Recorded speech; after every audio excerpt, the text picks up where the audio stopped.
အားလုံးပဲမင်္ဂလာပါဗျဟုတ်ကဲ့ကျွန်တော်ဒီနေ့ဟိုပါဘောနော်ဂျပန် TikTok အကောင့်လေးကိုဘယ်လိုမျိုးဖောက်ကမလဲပေါ့နော်အဲ့ဒါကိုကျွန်တော် sharing လုပ်ပြီးမှာပေါ့ဂျပန်အကောင့်ဖောက်မယ်ဆိုရင်ကျွန်တော်တို့ Gmail တစ်ခုရှိရမယ်ပေါ့နော်ကျွန်တော် Gmail တစ်ခုကမှကျွန်တော်ဘာမှမဖောက်ဘူးဒီ Gmail မှာအဆင်ပြေမှာပေါ့နော်ကျွန်တော်တို့ဖောက်ဘူးသား Gmail ဆိုတော့လုံးဝမရပါဘူးနော်ဟုတ်ကဲ့အဲ့ဒါဆိုကျွန်တော်တို့ဒီ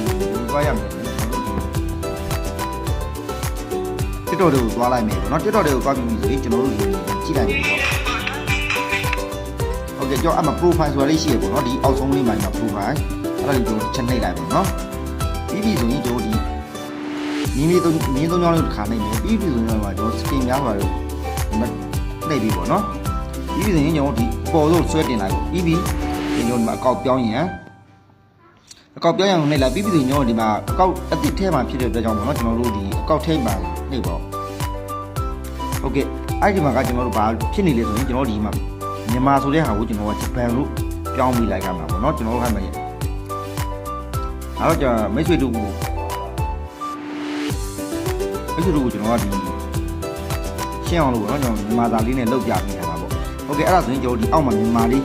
ပြောင်းလဲသွားပြီပေါ့နော်မြန်မာပြောင်းလဲသွားပြီဆိုရင်ကျွန်တော်တို့ဒီမှာအကောက်တော့ရင်ဝင်မှာဆိုတဲ့နေရာလေးနှိပ်လိုက်ပေါ့ပြီးပြီဆိုရင်ကျွန်တော်တို့ဒီမှာဖုန်းနံပါတ် email တို့ကျွန်တော်သုံးဆွဲသူအမည်ဆိုတာလေးကိုတစ်ခါနှိပ်ပြီးမယ်ပေါ့နော်ဒီလိုကျွန်တော်ကဖုန်းနံပါတ်နဲ့ဖွင့်မှာမဟုတ်တဲ့အတွက်ကျွန်တော် email နဲ့ဖွင့်မှာဖြစ်တဲ့အတွက်ကျွန်တော် email ဘက်ကိုကြောင်းလိုက်မယ်ပြီးပြီဆိုရင်ကျွန်တော်ဒီမှာ email လေးရိုက်ထည့်ပေးရမယ်ပေါ့နော်ဟုတ်ပြီကျွန်တော်ဒီမှာ Gmail ရိုက်ထည့်ပြီးသွားပြီဆိုရင်ကျွန်တော်ဘယ်ကိုသွားရမလဲဆိုရင်ကျွန်တော်ဒီမှာဆက်လုပ်ပြီးပါလေနေပြီပေါ့နော်ဟုတ်ပြီးပြီဆိုရင်ကျွန်တော်တို့ကဒီမှာအကောင့်သစ်ဖွင့်မှာဖြစ်တဲ့အတွက်ပေါ့နော်ကျွန်တော်အကောင့်သစ်ဆိုလေးတစ်ချက်နှိပ်လိုက်မယ်ပြီးပြီဆိုရင်ကျွန်တော်ဆက်လုပ်မယ်ဟုတ်ကဲ့ဒီမှာကျွန်တော်တို့ကဒီကိုမှတ်မိလွယ်မဲ့ TikTok မှာပေါ့နော်ကျွန်တော် password ရှင်းလုံးသို့မဟုတ်10လုံးပေးရမယ်ပေါ့နော်ကျွန်တော်တို့အနည်းဆုံးအင်္ဂလိပ်အခရာရေးကျွန်တော်တို့နံပါတ်တွေရေးကျွန်တော်တို့ question လေးတွေထည့်ပေးရမယ်ပေါ့နော်ဟုတ်ကဲ့အဲ့လိုကျွန်တော်တိုက်ထည့်ကြည့်လိုက်တော့ဟုတ်ကဲ့ဒီလိုမျိုးလေးတိုက်ထည့်ပေးရမယ်ပေါ့နော်ကျွန်တော်တို့ပြီးပြီဆိုရင်ကျွန်တော်တို့ဒီကျွန်တော်ဆက်လုပ်ပြီးတော့လေးနှိပ်လိုက်မယ်ပြီးပြီဆိုရင်ကျွန်တော်တို့ရဲ့ဒီမှာမွေးနေ့မွေးလာလေးကိုကျွန်တော်4ရက်လုပ်ပေးလိုက်မယ်ပြီးပြီဆိုရင်ကျွန်တော်တို့ဒီဇင်ဘာဇန်ဝိုင်းလာပေးလိုက်မယ်ဒီမှာခုနှစ်ကတော့ကျွန်တော်တို့2018နှစ်လောက်ကိုကျွန်တော်တို့ရွေးပေးလိုက်ပြီပေါ့နော်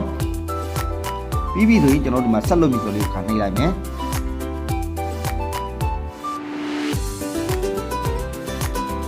ဟုတ်ကဲ့ကျွန်တော်ဒီမှာကျွန်တော်တို့ရဲ့အမည်ပေါ့နော်ကျွန်တော်တို့ရဲ့အမည်ဆိုရင်ကျွန်တော်တို့ပေးတိုက်တဲ့နာမည်လေးပေါ့နော်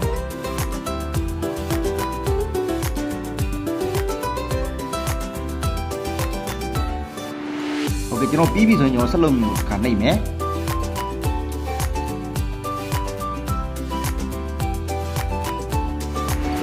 ကျွန်တော်ဒီမှာအကောင့်လေးရလာမရအောင်ကျွန်တော်ကြည့်မယ်ပေါ့နော်ဒီမှာကျွန်တော်အကောင့်ဖြစ်သွားပြီပြီးပြီဆိုရင်ကျွန်တော်ကမှဖွင့်လိုက်တဲ့အကောင့်ကိုရွေးလိုက်ပေါ့နော်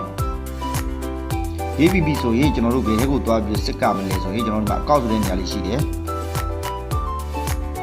အကောင့်ဆိုတဲ့နေရာမှာကျွန်တော်တို့ကအပေါ်ဆုံးမှာပေါ့နော်အကောင့်ရဲ့အချက်လက်ဆိုလေးရှိတော့ကျွန်တော်တို့ဒီမှာပေါ့နော်အကောင့် data ကကျွန်တော်တို့ဂျပန်ဖြစ်သွားပြီပေါ့နော်အဲ့ဒါဆိုရင်ဒါမိတ်ဆွေတို့ဒီနေ့ဂျပန်အကောင့်ကိုရရှိသွားပြီဖြစ်ပါတယ်ပေါ့နော်ဒီမှာပေါ့နော်ကျွန်တော်တို့ကြည့်လိုက်ပါကျွန်တော်တို့